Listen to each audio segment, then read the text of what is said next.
All right, we're live, Mr. Chairman. Go ahead. Great. Good morning, everyone. I'd like to call the meeting to order at 10:03. Thank you for all the hard work you've done, Dan.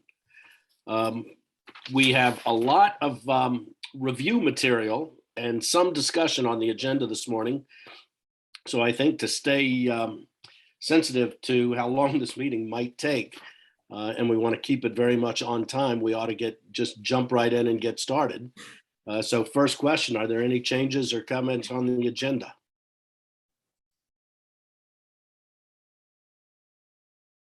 I suspect we're good. We'll keep the agenda as is. Any public comments not on the agenda or public commenters?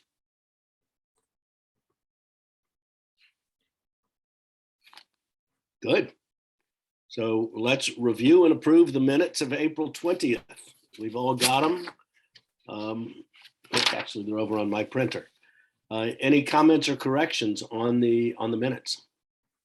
Dean here, I'd move approval of the minutes, and I would also retroactively move approval of the agenda if we need to do that as well. I'm not sure we do, but in case we want to.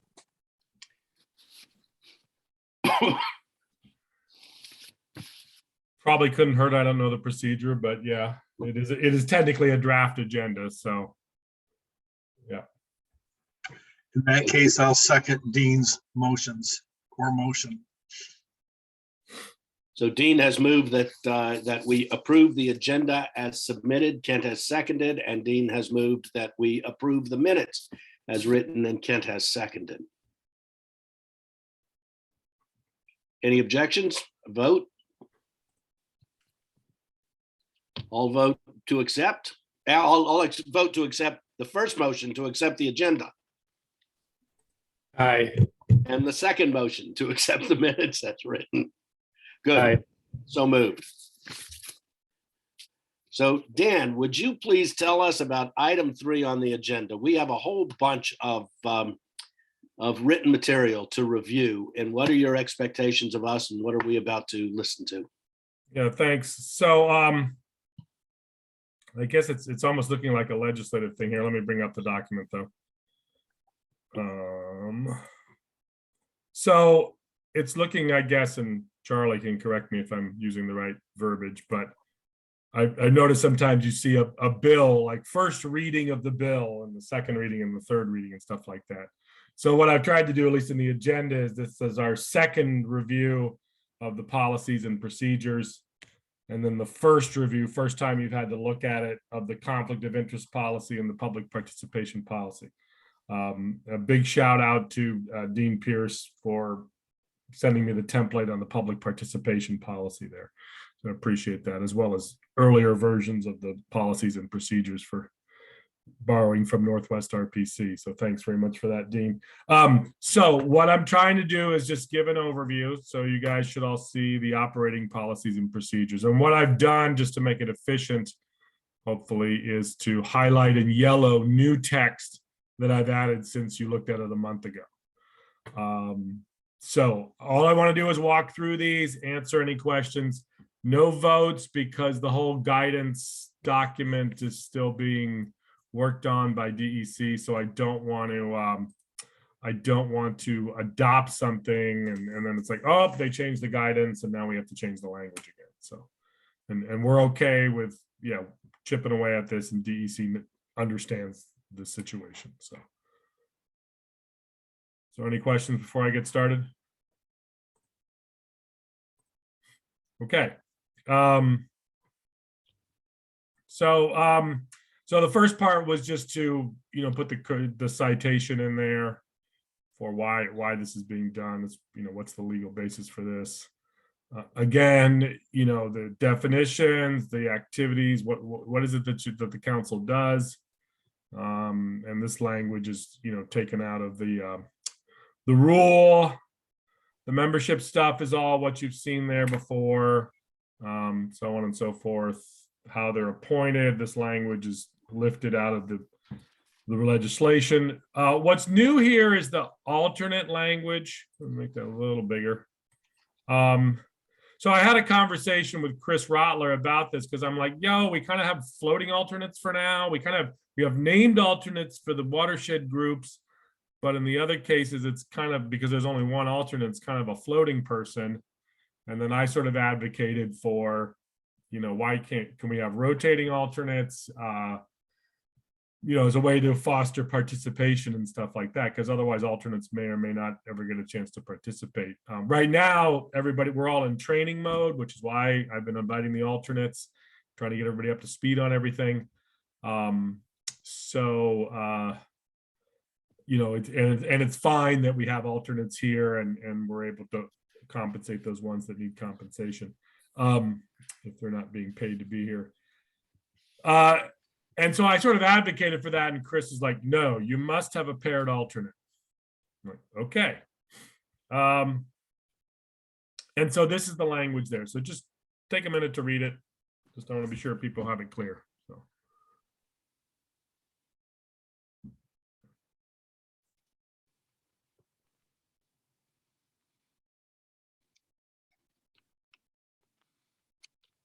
So that's what I'm proposing. It mimics some of the language. And go ahead, Dean. I just wanted to clarify, you said Chris Rotler is taking the position that alternates must be paired with the organization of a primary member? It doesn't have to be, no, he doesn't have to saying it has to be from the same organization. It's just that there can, in the end, as Highlander says, in the end, there can be only one. There must be, when a member is absent, there is only one person who can fill in their stead.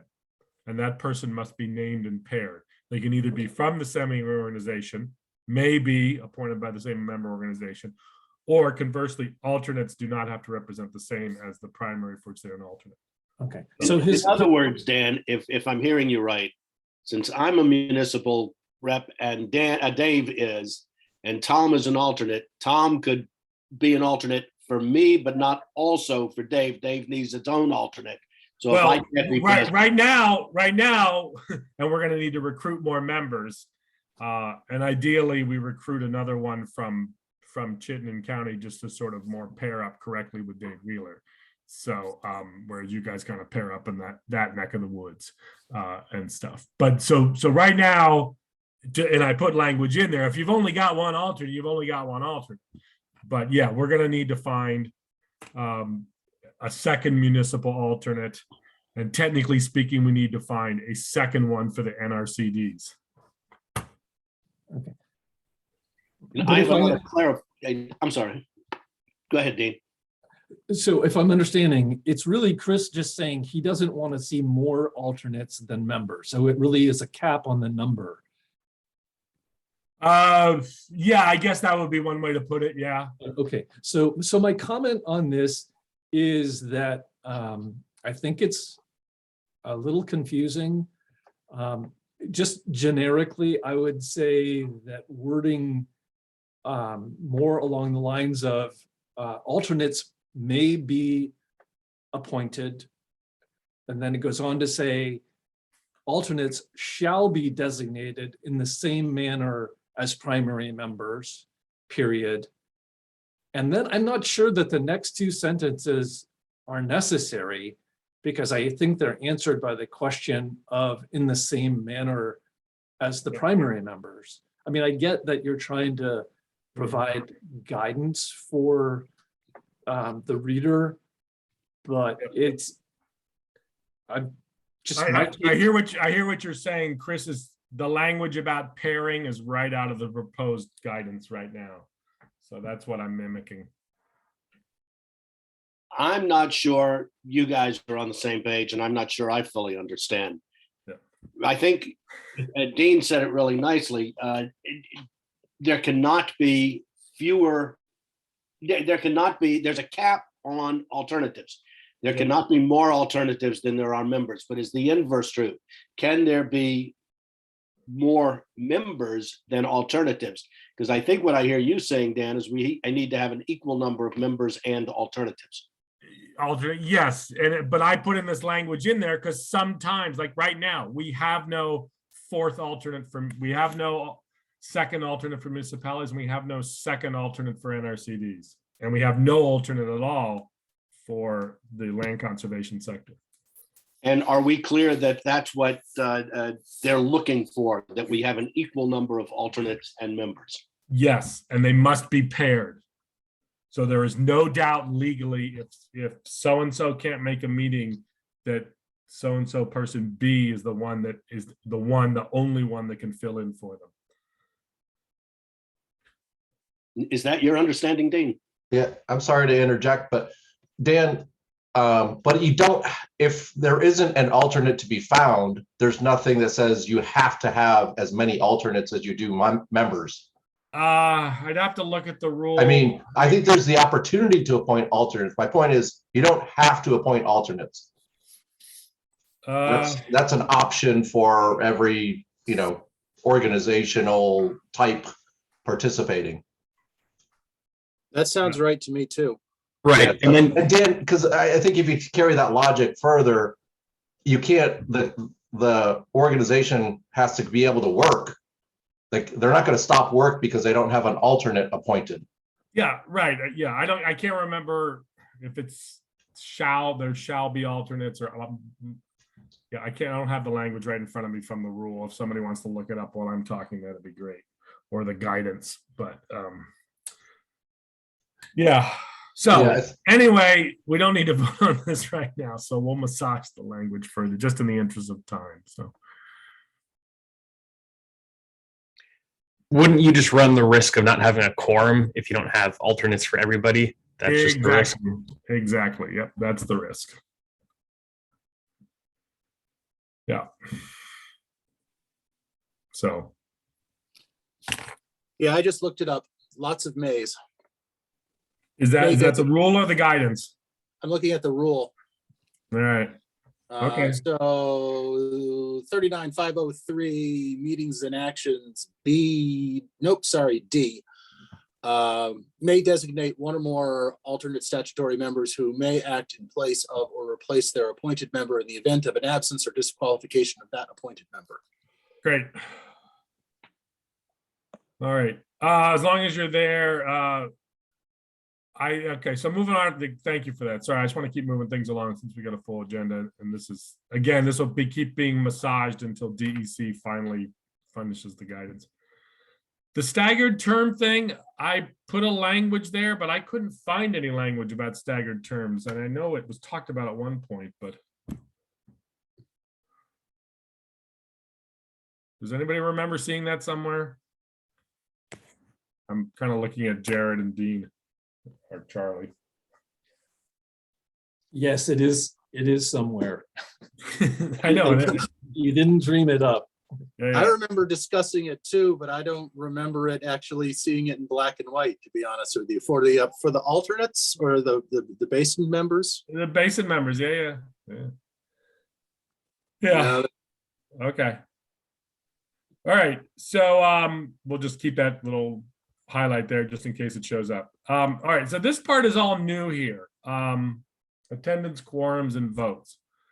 And I ran this by Chris Rotler, and he's like, yeah, sure, that's fine. You guys can do whatever you want. I assume as long as it's a majority vote, that's all that matters. But take a minute and I just sort of threw this out there as a way to kind of like just get some discussion and, I mean, it's your council. You guys can decide your minimum number of votes on things. So take a minute to read that, or 30 seconds. And Dan, just a clarifying question. The word represented in those bullets means present. Present. So if there's Present. 5 members present, you have a quorum, 3 of those can pass a motion. 3 of 5 could pass the agenda. 3 of 5 could have passed the minutes, and then Okay. Yeah.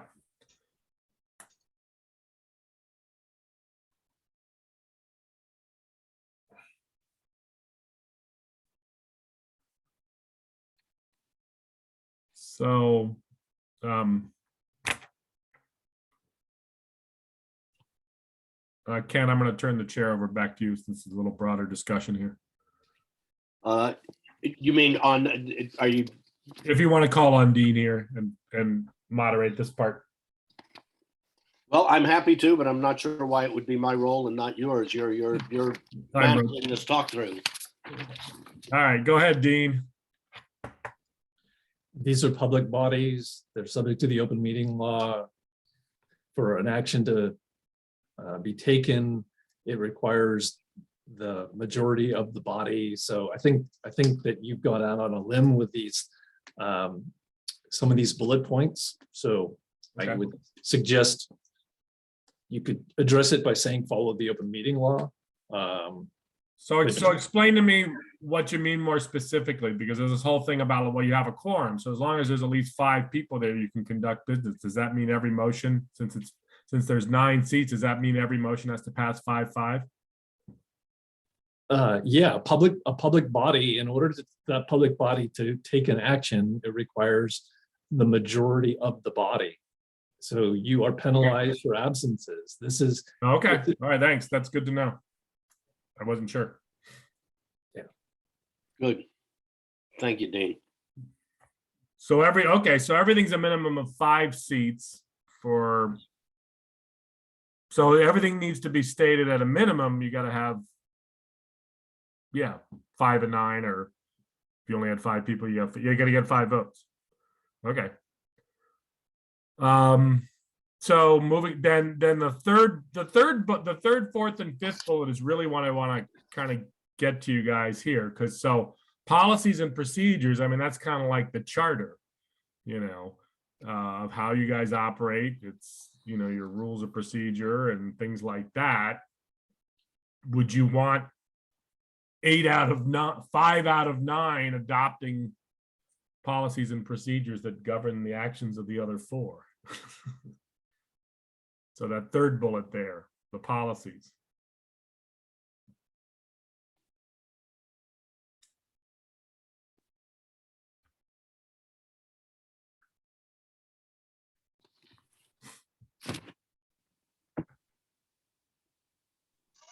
I mean, I'd like to interject that I would say that attendance by only 5 members is setting an extremely low bar for this important work that we're doing. So I'd like to start out the discussion on the very first sentence about setting our requirement as 5 seats. And I would propose that we don't have a quorum unless we have at least 7 members here. And I'd put a real heavy emphasis on notifying the chair if you're not going to be here. And I would really like to know at least 3 days before the meeting if we don't have a quorum. So I'll just throw that out for discussion. I'm not putting my line in the cement. I think one of the newscasters said yesterday, a line of cement as opposed to a line of sand. So I'm not putting out a line in cement right now, but I'm putting that out for proposal before we go on to the other parts. To clarify, Dan, this quorum then would include alternates, correct? yeah, If a right. seat Alternates member can cannot fill be in present, first. an alternate. Correct, yeah. So by having, if we could have a 1-to-1 ratio of alternates and members, then we've got a pretty darn good chance of having a very large group at each meeting. Yeah, I would say so, yeah. But you see what I'm saying? I don't want to leave it to chance. I want to have a 3-day notice about whether this meeting's going to come off or if it's going to be postponed to another day. Because, I mean, we've got some pretty busy folks sitting, coming in there today that really need, have got, they can fill in this time very easily if need be.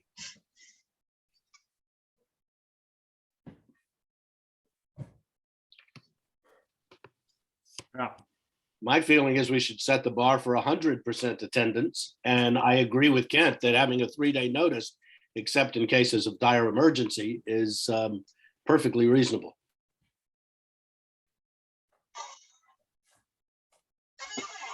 What else people think about minimum 7 for quorum?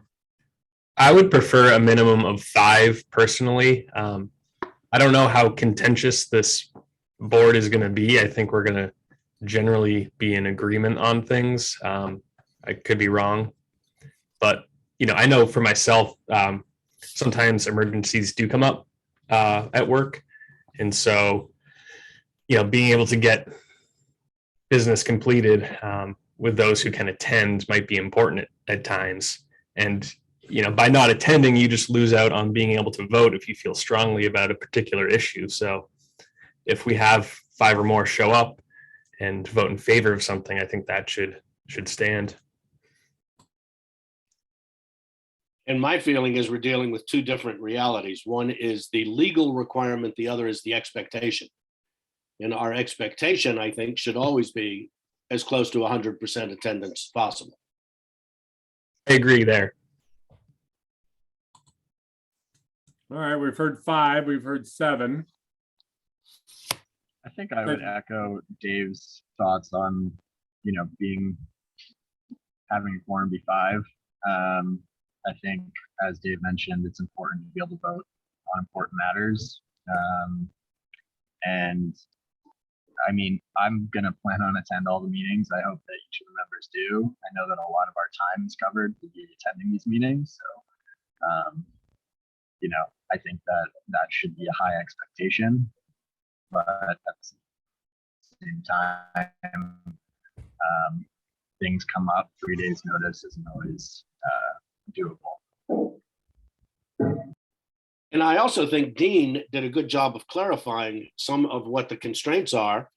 If we have a quorum of 5, then a majority of that quorum can do certain things, but cannot approve large-scale votes. That needs to be a majority of the full membership. So it would have to be a unanimous vote of the quorum. And as long as we have 5 votes, we've done what we need to do. This is Roger. I agree with that. I have no problem with 5. Okay. Anybody else on this before we move on to the other issues? Hey, Dan, can I just throw one thing in there? Yeah. And I don't want to really stir this up, but what happens if the minimum is 5 and all that show up are 5 alternates who maybe haven't been to all the meetings? Doesn't matter. It just is what it is. Ideally, we're keeping alternates in the loop as much as possible. And, like I say, for this month and next month, we're allowed to do the financial coverage to do it. Next fiscal year, it's going to be a little harder. Yeah. So, And Dan, am I correct that it is the expectation that alternates will, like full members, attend all of the meetings? No, it's not that expectation, because some of them may not be able to get compensated for it and stuff. And starting next fiscal year, DEC is going to be a little more like, well, we really don't want to be paying for alternates to be there, or billing, in the case of the NRCDs, the RPCs, and the watershed groups, to their tactical basin planning contracts. And I may be able to cover the land trust stuff, but it starts to get a little harder as we get into next fiscal year. So some alternates may just participate out of their own goodwill, but it's not required that they may attend at all. I'm just doing it as a matter of course for these early meetings, because we're all essentially creating this process, and I'm trying to build buy-in. I also think when it comes to alternates too, that there should be an expectation that if that alternate is representing you at that meeting, that you accurately communicate the issues that have been discussed, the votes that may be up for vote. I think that is on each of us as members of council to communicate to alternates as they step in. Correct. It also raises the bar on the need for really high quality minutes.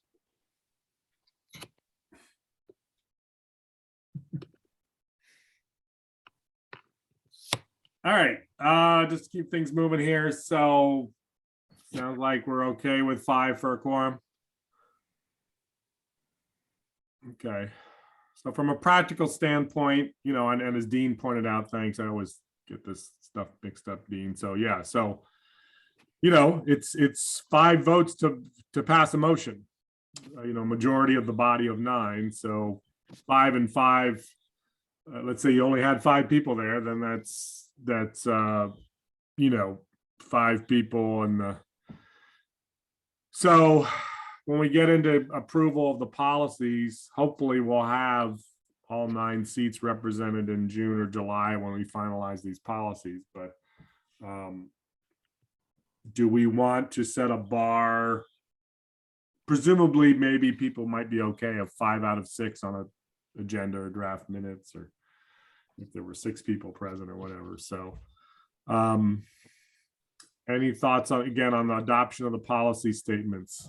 We have a quorum. Let's say it's 5 people. Let's say it's 8 people. Do we want 100% of the seats represented approving that?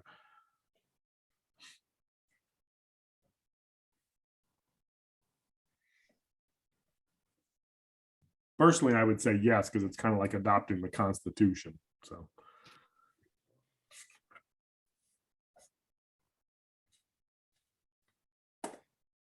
I guess I'm not clear. Are we keeping the language of those seats represented, or are we following open meeting law and No, going? what I'm saying, well, a minimum you've got. No, we're saying if there's 7 people in the room on the day the policies are voting on, all 7 must vote in favor. That's what I'm arguing for. If there's only 5 people in the room, then it would just be 5 and 5.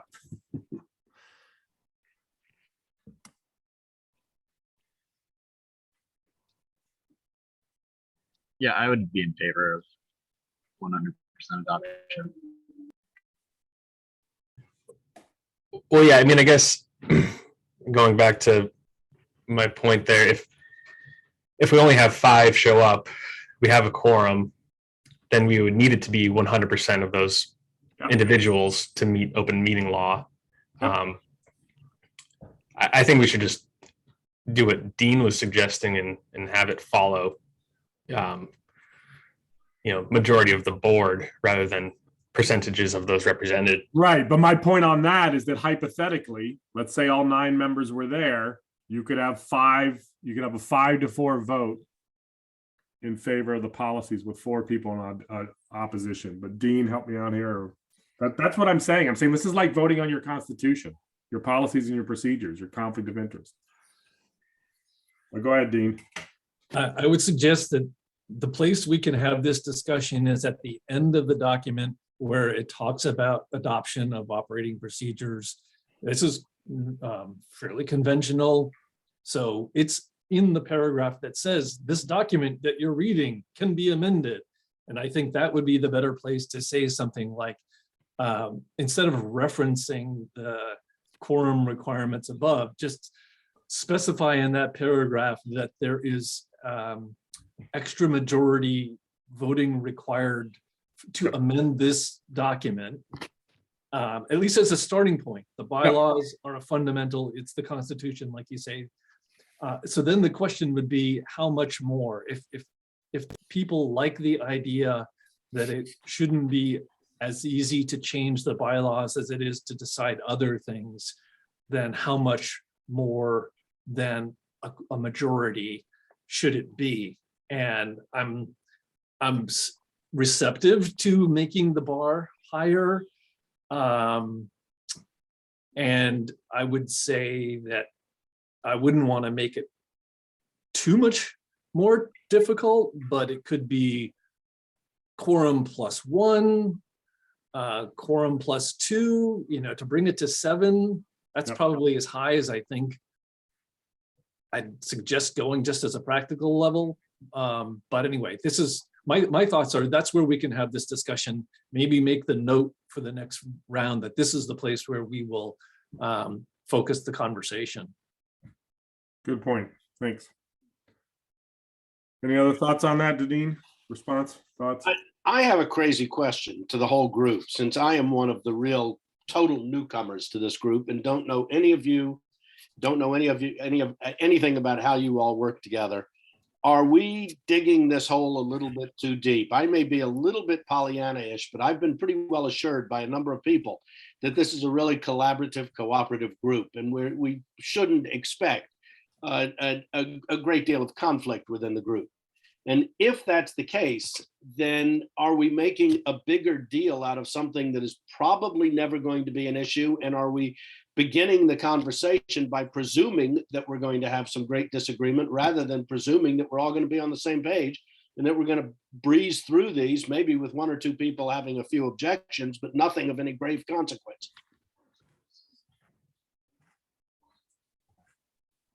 I think that's likely the reality. But yeah, I kind of agree with Dean, just in case there's some sticking point, having 7 out of 9 is probably pretty good.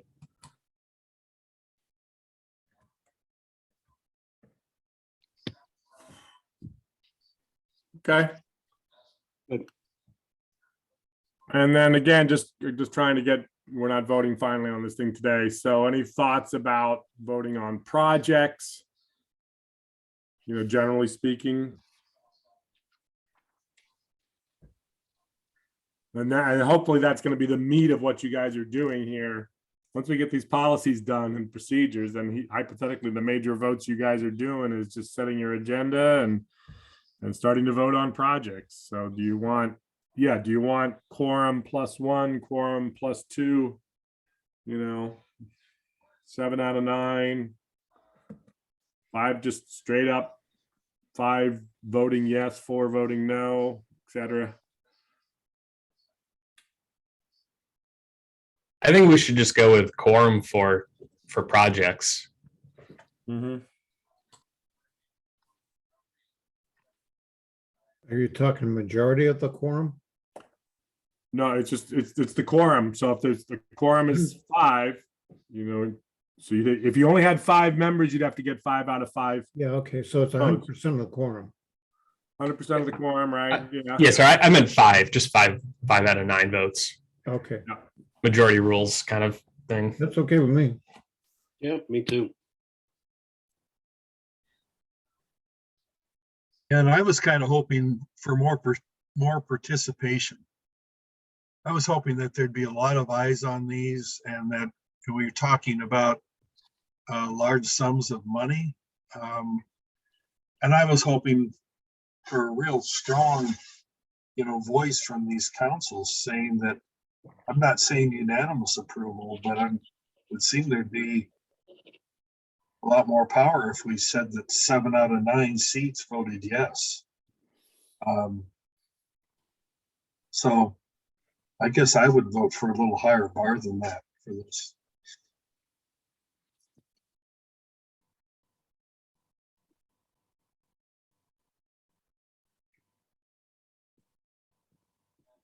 I'll speaking personally, I ran a trade association in Alaska for 10 years, and it involved a large board of 20-some fishermen from a river that's 1,500 miles long, 40 different villages, Yukon River, and white fishermen and Athabascan fishermen and Yupik Eskimo fishermen. And we always worked on consensus because it got obviously much more of a competitive environment and allocation issues and things like that. But we had a consensus requirement as a way to, build cooperation and goodwill. We're not quite obviously in a conflict resolution group here, but I too would support Kent's concept of, 7 votes or something, or 6 or something.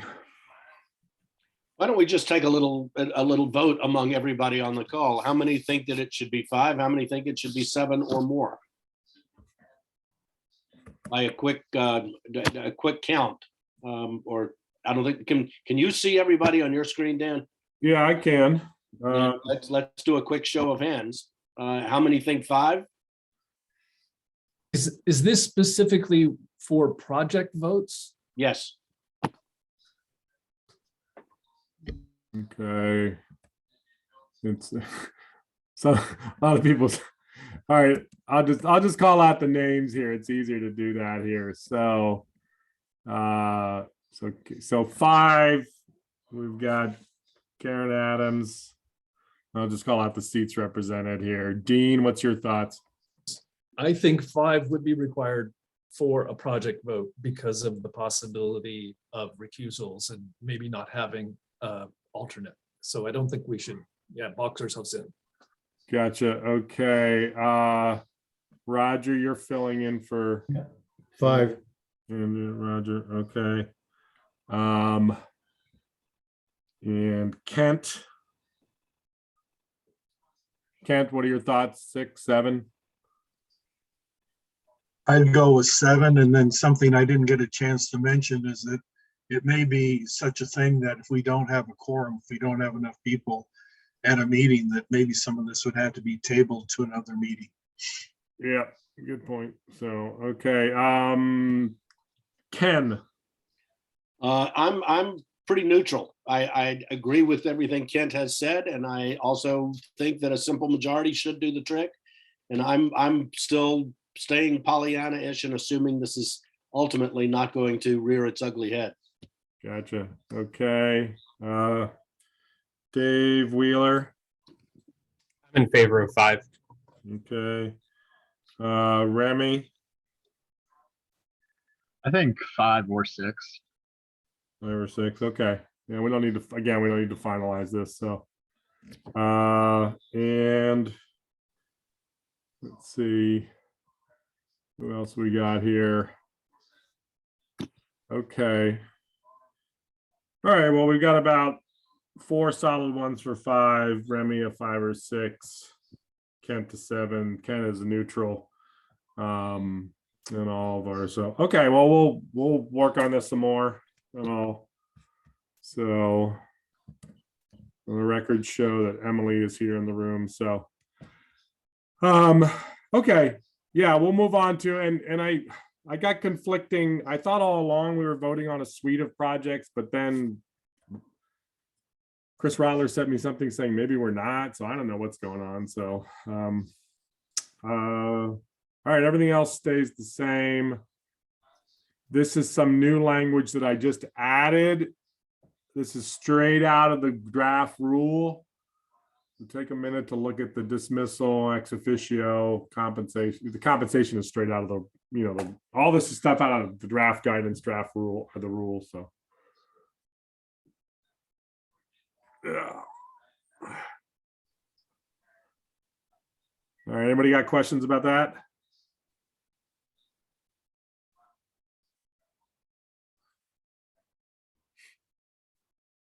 All right.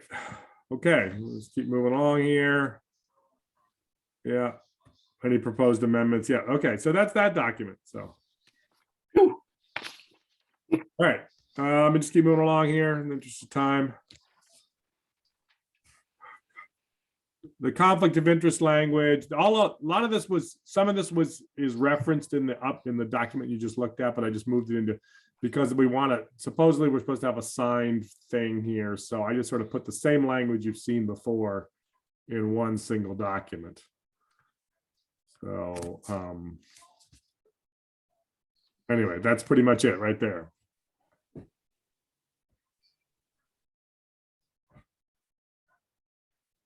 Any questions on that? Go ahead, Dean. When you say supposedly we're supposed to have a signed document, where's that? I was going to ask if this was something, excuse me, that was driven by CCRPC policy. No, I thought it was in the, I thought there's something in the either the rule or the guidance that says they must, assign it. Acknowledge receipt.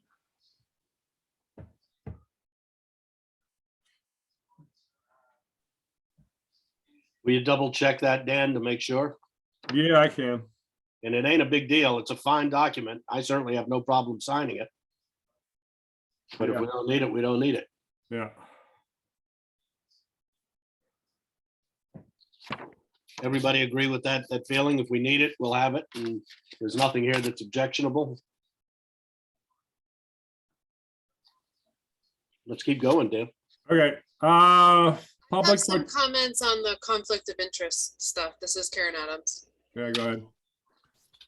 So I recognize I'm a little bit different than many of the folks who are on this group, but I obviously work for a municipality. And so my first question is,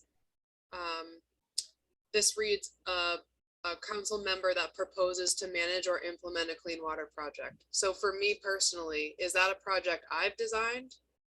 If something is going to be managed out of the town engineer's office, which is right next door to mine, but still under the town, is that part of my membership? Yeah, good point. Yeah. That, well, maybe it's or their organization or their employer. Maybe we add something like that. Right. So that's just something I wanted to ask folks their thoughts on. The other question is about this is if this makes it appear that the only person who could have a conflict of interest is someone proposing a project. What if someone who is on the board has a relationship with a project, but they are not the proposer of it, where it's reasonable to assume they may have a conflict of interest in that context? Good point.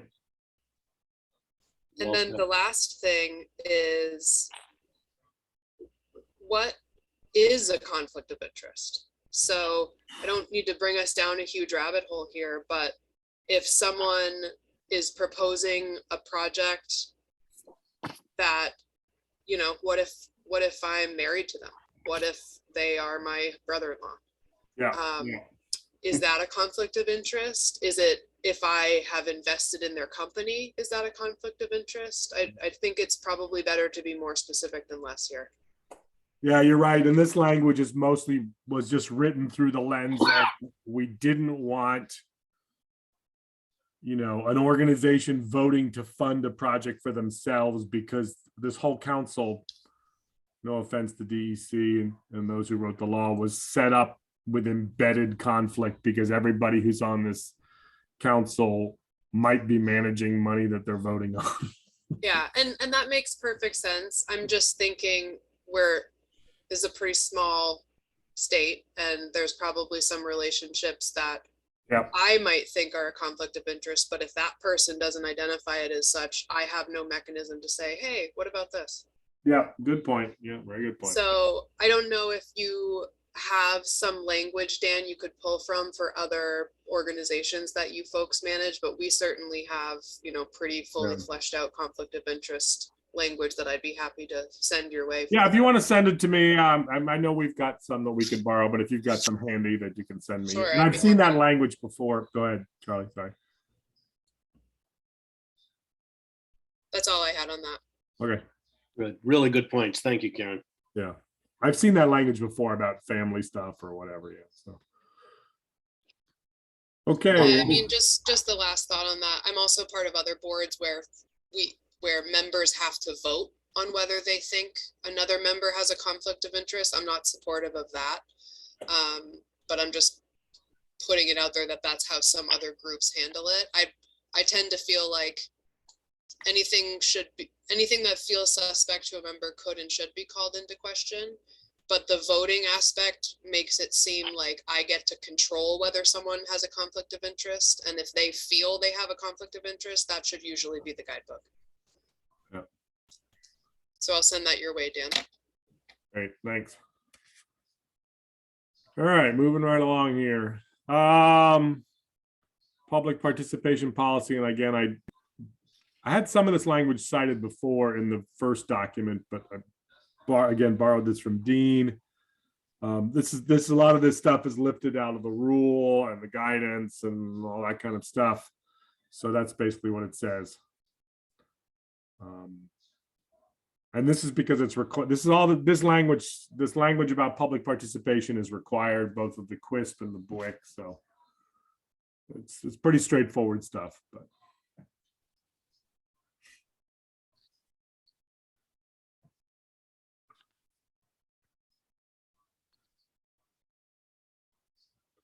And the only thing that's different here, and I'll get and go ahead, is the last item here of like, if there was a formal public participation plan adopted later on, and the public participation plan is a document that outlines a little more formal procedures for getting public involvement and stuff. So go ahead, Dean.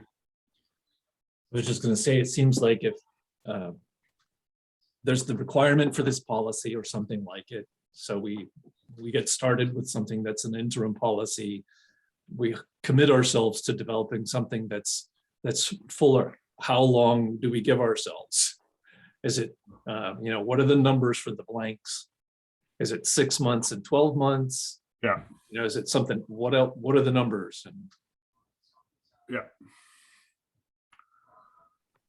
So, yeah, because I think we'll operate for a year, or something. We'll get a sense of like, oh, have we been doing good outreach? Is somebody feeling left out? Have we held enough meetings in the islands or, St. Albans or whatever to spread the word or something like that. So, all right.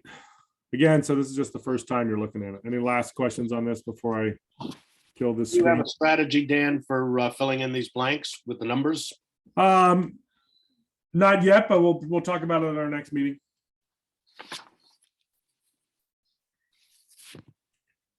All right.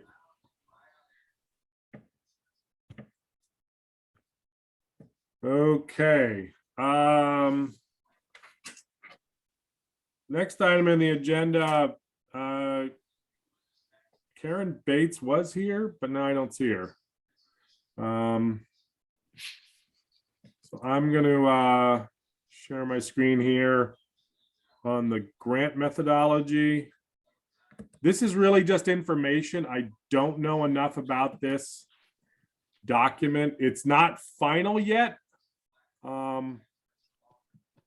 Because they got public comment, I think through May 1st through May 1st or May 2nd. So it's not final. So this is purely informational. And this is really for you guys who want to start thinking about doing projects. The whole issue of how projects are going to be ranked and scored is still a moving target. All of us clean water service providers are struggling with that. But I did want to give sort of an example of, so the floodplain one we think is going to be a very common thing. So looking at these, these standard costs, cost per acre, estimated output, users just sort of guidelines to be aware of, to know if your project passes the straight face test. So again, this is just all purely informational. I'm just putting it out there. So there's floodplain projects and the estimated phosphorus load reduction, so on and so forth. And there's examples, floodplain restoration, so on. There's river corridor easements, etc. So lots of good information here. Actually, this shows us a good, standard estimated design engineering costs. So again, we have not come up with how to score a project if it's within 10% of the standardized cost. Obviously, these might need to be adjusted for inflation, but again, be aware of these as you start to design projects and conceptualize projects. Is it going to pass the straight face test? So,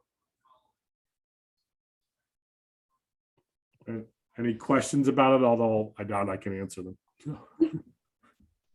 Dan, where can we find this document? I just Googled it. I think I put a link right there in the agenda. Okay. Yeah, if you click on number 4 in the agenda, that should take you to the landing page. And that's where I got this document from. Thank you. Sure. All right. Okay.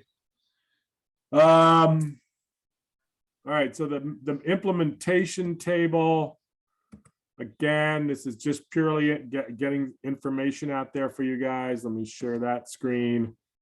You guys sort of already know this, but this kind of helps some of our members who may not be familiar with what we're really talking about in projects. So the Basin 5 implementation, again, you can read more detail in the plan itself. But this is what it looks like, page 101 of the Basin 5 plan. And this is just sort of a summary. So I asked Karen, I talked to Karen Bates. I'm like, hey, Karen, you want to present here at the BWIC and talk about this?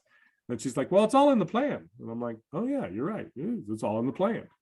So The first part is about ag. I'm not really gonna touch on that because I don't know enough about it. But we see and develop land, again, these first few things here, 9, 10, 11, that's all permit driven. So again, not really applicable to you guys' work. That's the municipal roads general permit. But then we get into stormwater master plans, and we heard about the Georgia shoreline last month and Keeler Bay. So that's an example right there. Number 15, the stormwater master plans. That's there. The phosphorus reduction plan is not really applicable because that's part of the permit, but the stormwater master plan stuff is. Residential and landscaping practices, the private road issue, again, that there are no permits for runoff from private roads and driveways. So that is a potential, it's a little tricky, obviously, but it's a good potential place that would be a non-regulatory project by definition. 3-acre permit, not applicable to your work, except for number 20, where you get the public-private partnership project. And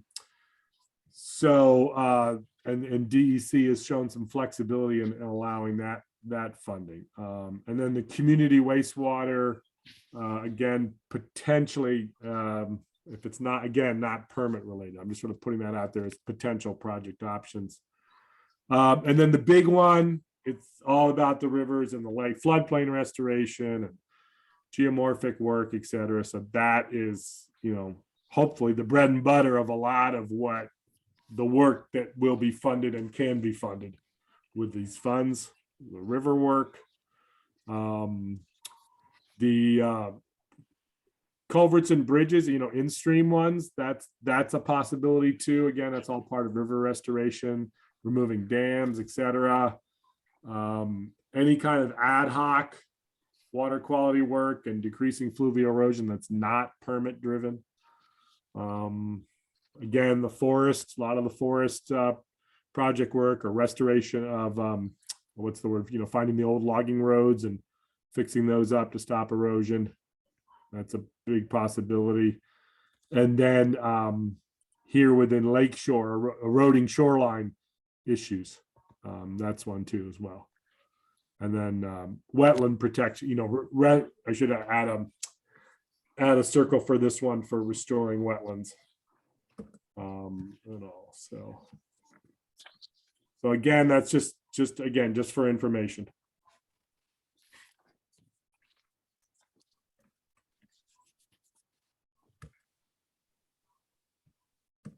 Okay.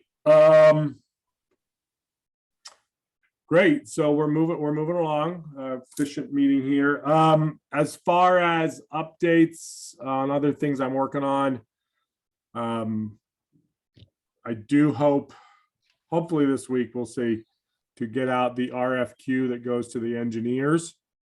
And all, and as I sent you guys, I did get some good feedback from some of you on that. And I had you guys, I did that as a blind carbon copy so you didn't potentially share with each other.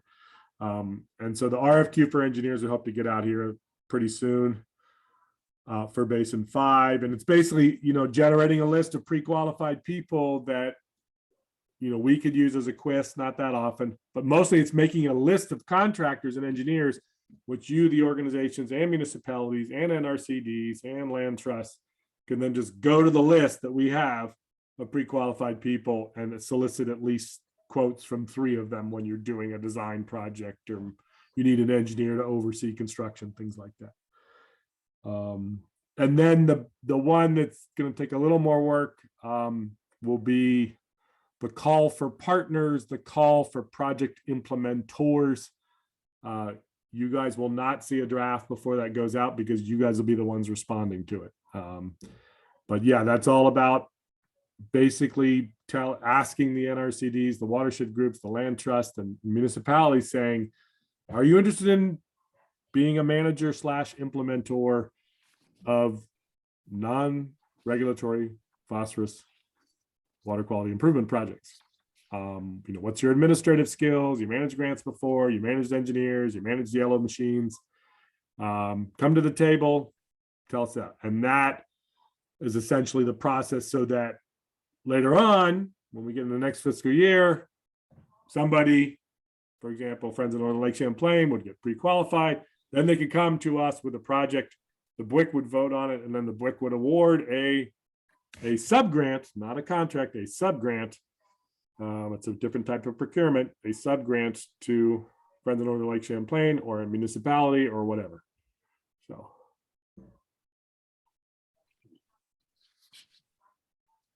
But again, generally speaking, it's going to be looking for, the skill sets in grant management and managing subcontractors and your interest in water quality and your skills in water quality work. So, and again, the reason it's 2-track like this is that the way the rule and the guidance lays it out is that any subcontract work has to be competitively procured, i.e., and the actual physical construction of something if you're hiring a yellow machine, but that the project management implementation can be sub-granted. So that's 2 different tracks of procurement, essentially what's going on.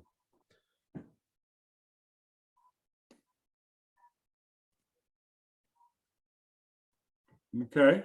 Any questions? Yeah, go ahead. Updates or comments? That's about it from my end. I don't know if, and there's no DEC staff here, but it looks like Dean Pierce, you got something? Yeah, Dan, appreciate the explanation. I'm getting into the weeds again. And when I look at this implementation table, I think having that kind of concrete hands-on framing for what I'm looking at would be really helpful. And I wonder if there's not a way, without intruding on the important business of the meeting, that we could make that part of our practice, either by having some time we could present. I mean, I'm talking 5-10 minute projects, not fill an hour. But do we want that as something that could be part of our regular meeting agenda? So somebody at the meeting is giving a 5 to 10 minute presentation on work that's happening in their domain, or might there be a once a month lunch conversation where we sign on and have somebody present? Or would that be helpful only to someone like me who's so green? It would be super helpful to me. I'd love to know what's happening in the region and get to know these projects better. Yeah, well, and to some extent, we've set a monthly schedule, but there's no reason in many cases the agendas can be pretty light, and it might just be 30 minutes, but and if we set a ceiling of 10 minutes, absolute ceiling of 10 minutes, it wouldn't be consuming a lot of time. Yeah. With a target of 5 minutes. Yeah. Yeah, and once a year from now, once a bunch of projects or updates, it'd be very easy for me as a staff member just to give the update. We got this, the contract's already been let. I got some nice photos here from Kent or somebody planting trees or whatever. That's certainly doable. Ken, and maybe to expand on what you said a little bit, presenting projects is great, but to have like a running list of projects that potentially we'll vote on, and we start to see the cost and the phosphorus reduction, so we can get a feel for, are we going to hit our target? What do we have to do to hit our target? I'm not sure if that comes from Karen or where that's going to come from, but to see that list and see what potential projects we already have, I think would be really helpful. I agree, Tom. I think that's a great idea. So we're getting the granularity of individual projects and the big picture of what's the portrait of what we're doing and how close are we to meeting targets. Yeah, let's put together. And in terms of the running list, I had Chris Dubin from my office sort of demo that, what that looked like with the GIS mapping framework. So gradually, as that gets populated, you'd be able to sort on the map dashboard, projects proposed, projects funded, projects completed. So yeah, go ahead, Kent. Good. Yeah, I just wanted to maybe go back a little bit to the procurement procedures, and how important it is to get that list of contractors out to us, the approved contractors. And I think that's like a real urgent situation Okay. to get that list to us quickly.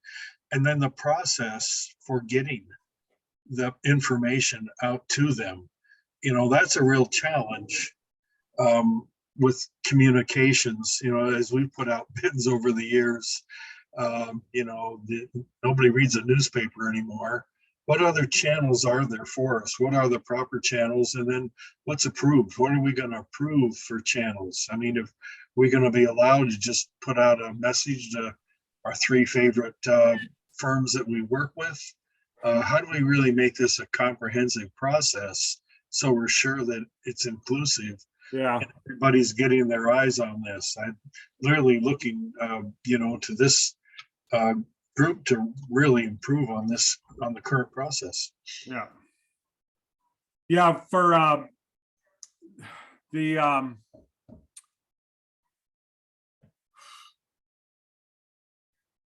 to make it even more weird.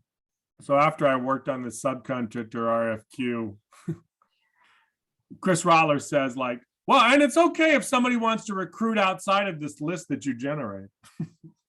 All that really matters is that at the time, all that really matters in the end is that when you start a project and you're going to hire somebody to do design, that you contacted at least 3 engineers. That's all that really matters in the end. So that was kind of annoying because I did like the idea of pre-qualifying, but we're essentially telling the world by making this list, it'll make it easy for you to not just have a list of names and phone numbers, but to look at what they send to me and go, oh, I need to be sure to call these 3 firms, not those 3 firms. So, yeah.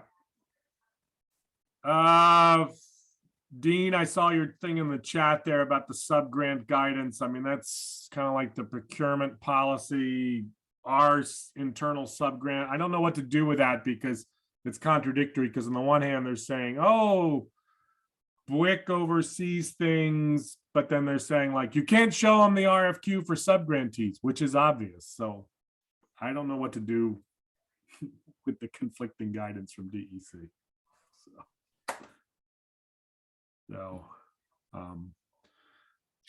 but yeah, so, If we have no other comments, we ought to go to item 7, don't you think? Unless somebody has more more updates or comments to make. yeah.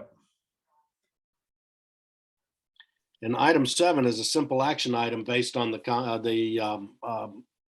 discussion earlier about needing more alternates. And I think what you're looking for, Dan, is some strategy for getting more suggestions of people who can serve as alternates and Yeah.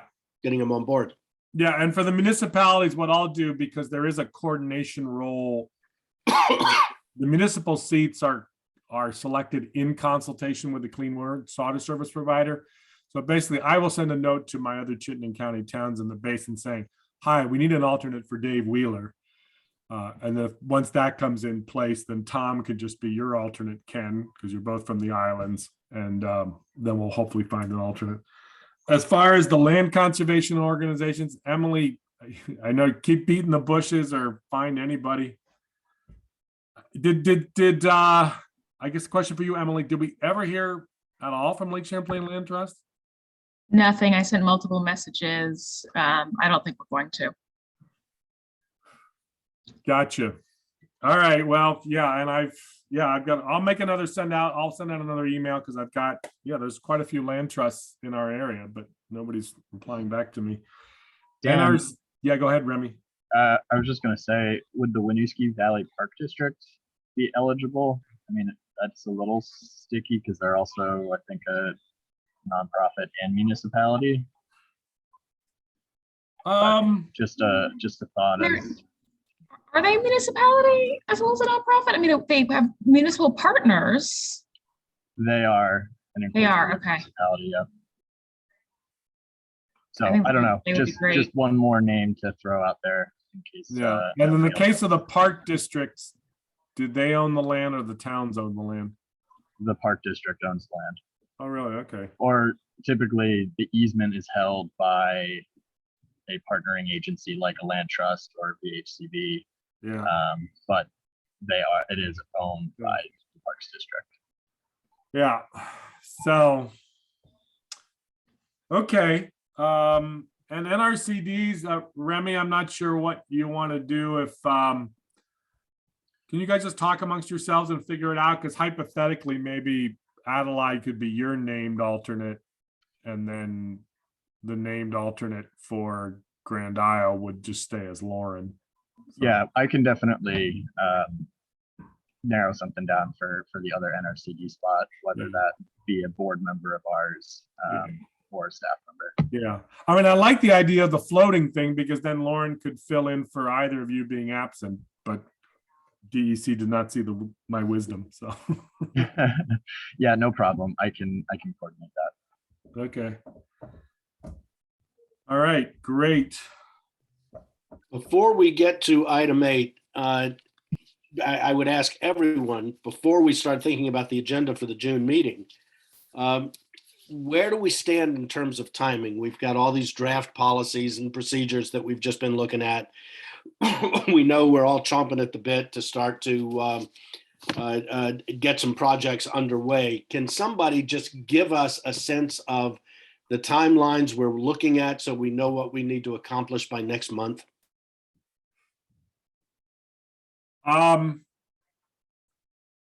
If we can vote on the policies, we will do it. We may want to punt it to July because or August, because the guidance document from which this is, a lot of the exact wording is based, is fluid, and I doubt DEC will sign off on it by mid-June. So I wouldn't want to adopt it and then like, oh, they changed some wording. So What else do we need to do by June?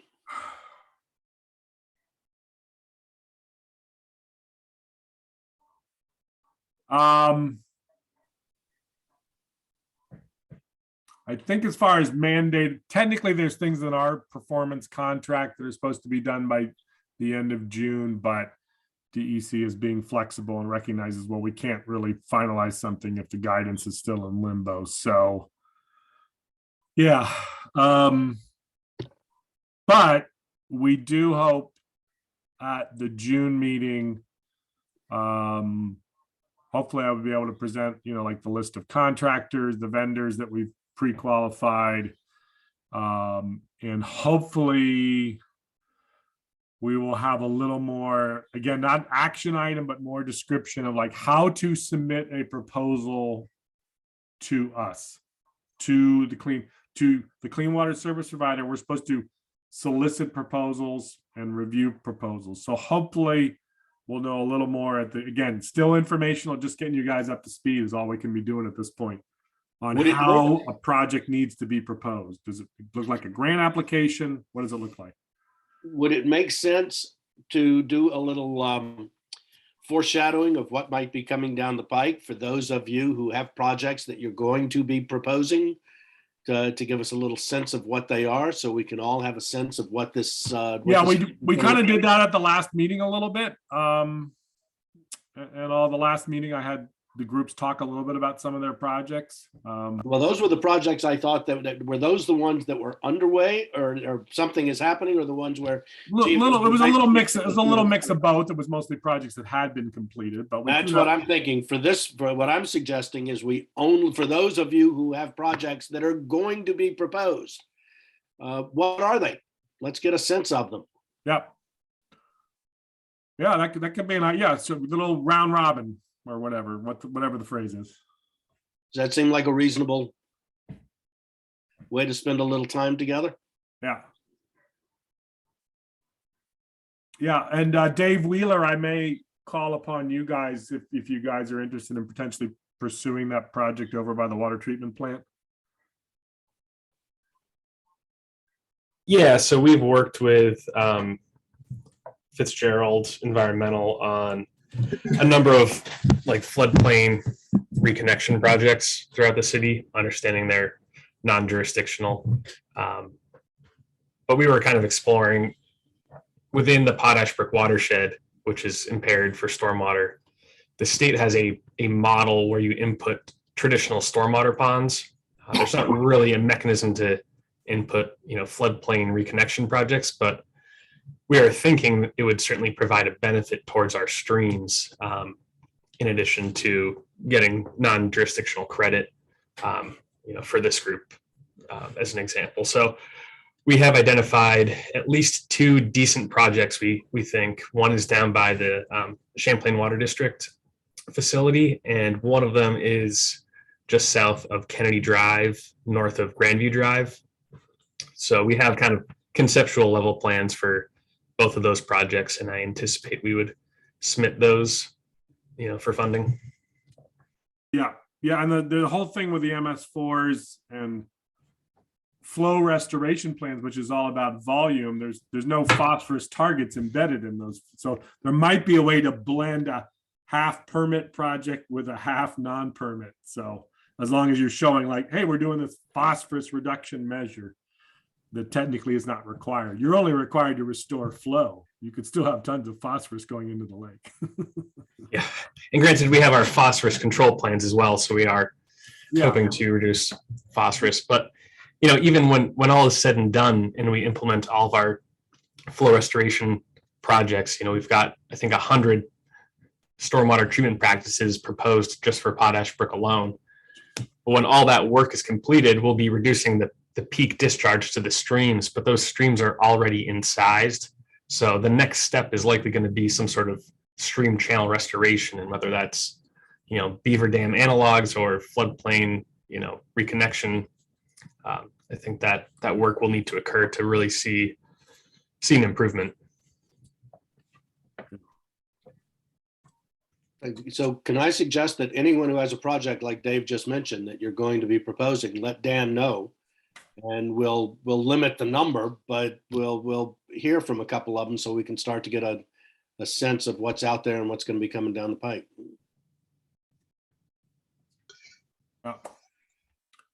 Could I ask a question about the work that's being done on developing the application process? I mean, that's something that our staff goes through routinely as we're submitting for projects. And I'm kind of curious how this application process is going to be refined for QUISP monies to help direct our values and our judgments. And how's it going to be refined so it brings it down for our interpretation as a council? Yeah, I mean, the short answer, Kent, is we don't know yet. There's some language in there in the rule that sort of outlines in a broad sense, a project is proposed. You look at the standard costs per yada yada and the methodology. We were hoping we'd be farther, all of us, Cliffs, were hoping we'd be farther along, and Dean can follow in after me here. That there'd be a little more easier to, how do you score a project? And then how do you do co-benefits? That might be one thing we start to talk about at our next 2 or 3 meetings, is what does the co-benefit scoring look like? But the short answer is, Kent, we have no application form. We aren't required to create an application form. It could be at least like, hi, we've got a project here, and the estimate says it's $1,000 per acre restored, and that's less than the $1,200 per acre standardized cost as noted in the methodology published by DEC. Therefore, it's a good project. So, but I'll punt to Dean if he's got any more to add on this. No, not a whole lot, other than to say, Ken, the application form will, I think, really need to ask for the information that is used in the prioritization. And if the group hasn't figured out what the prioritization system is going to be, we don't know what the application form can be. Yeah. So that's frustrating, but there is a lot of this going on with this whole process.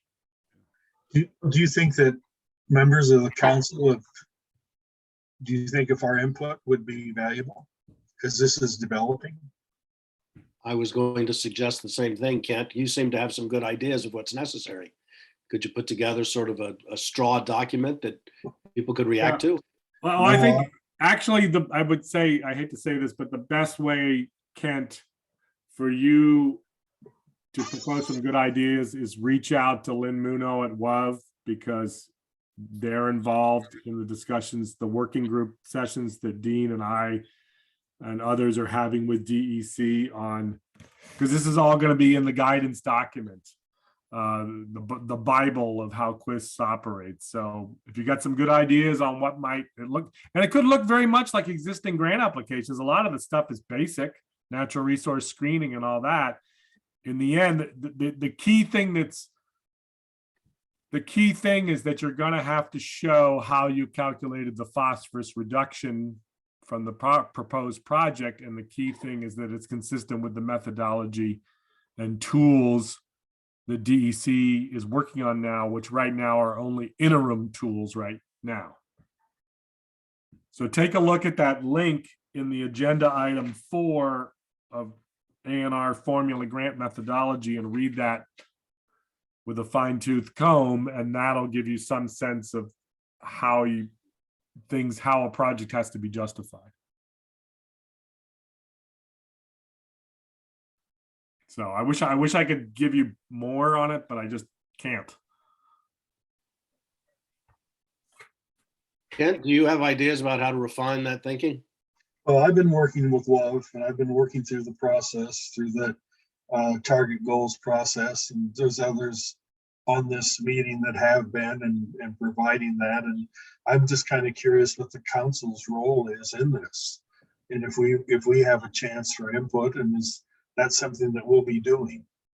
Is that going to be one of the functions of our council as we move ahead? I think when we get to a little more chance to breathe and look specifically, the main rubric that the council has control over is how co-benefits are scored. You will not have control over how to score the biological and the phosphorus reduction calculations and things like that. That is not within the Basin Water Quality Council's purview. But the co-benefit issue of how to give bonus points or some sort of score for co-benefits on a scale of 1 to 10 or 1 to 20, that you guys will have some leeway in. So, do you give weight more heavily the fact that it creates fisheries habitat? Do you weight more heavily because it's got a strong involvement of an underserved community in the completion of the project? You got the kids out there planting trees, or is there an interpretive panel on the side of it as well too? Does it help with a hazard mitigation benefit? Co-benefits are very much the purview of the council, and we will eventually get into that here in the next month or two. Okay, excellent, Dan. You nailed it. That's one of the points that I've been really having an eye on, and it's really good to think that that's in our purview. So yeah, I'm very encouraged by your answer. Yeah, the big driver is all about, does your project, planting trees or fixing floodplain restoration, are your proposed costs consistent with that formula grant methodology? Is it $10,000 an acre? Are you guys, whatever is supposed, quote unquote, the standard cost as identified by DEC, and that document was published, public comment was made, and public comment closed on May. So they will finalize that formula grant methodology. So that's the key thing. It's going to be looking at those costs and saying, yeah, we're in the ballpark, or we're less than, we're going to be cheaper than the standard cost. If you're cheaper than the standard cost, then it's like a gimme that on a phosphorus reduction benefit, your project makes a lot of sense.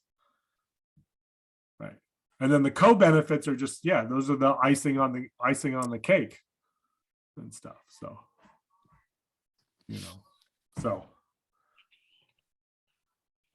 Good. So to review, in June, we've got on the agenda, developing the list of contractors and vendors, more information on applications and how to submit a proposal, and some brief explanations of projects that will be proposed. yeah, sounds good. Woo! Thanks, everybody. DT, I'd see you on here from 7 days. Did you have any questions? Or Digger, or wherever you're from? See,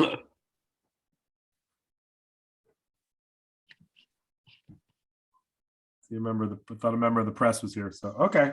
She's observing. Awesome. All right, that's it, Mr. Chairman.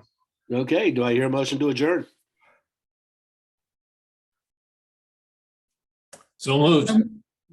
I'll second. Great. All right. Thanks, everybody. We're adjourned at 11:23 a.m. I guess we need a vote on the adjournment, but Oh, yeah, sure. I think we're all in Oh. agreement. Huzzah. Hey, thank you all. See you next month. See ya. Thank you, Ken.